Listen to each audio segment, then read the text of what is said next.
دغه یو شعر دی د خپلواکۍ ته د عبدالغفور لیوال دی. خپلواکۍ ته یې لیکلی خو ډېر داسې سړی غونی ځیږ کې ډېر ښه شعر دی.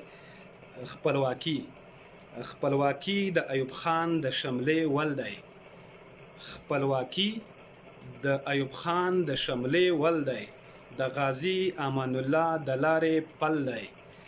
خپلواکي له میربچه سره په ګډه د اتل وزیر اکبر د جنگ مورچل دی.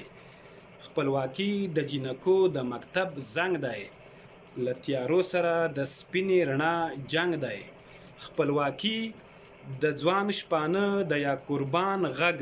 خپلواکي د ملالۍ د سترګو رنګ دی.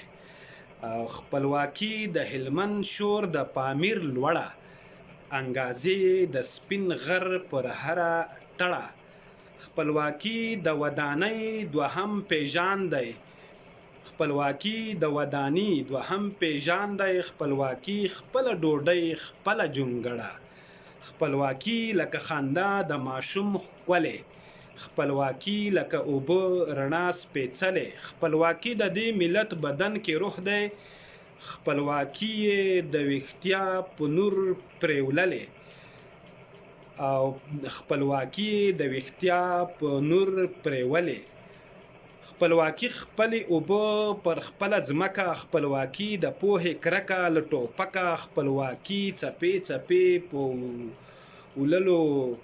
ولولو ده. خپلواکي څپې څپې په ولولو ده. له امونه رانیولې تر اټکه. خپلواکي نوې معنا د نوي ژوند ده.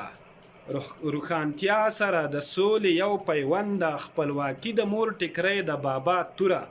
خپلواکي خوب د جانان پر سپین مړوند دی. خپلواکي د مکتبیانو په کتاب کې. خپلواکي د مستانه مین رباب کې. خپلواکي یوه نغمه ده یو آواز دی. خپلواکي خوږه وږمه د زلفو تاب دی. ډېره مننه. سلامت هیله ده چې خوښ شوی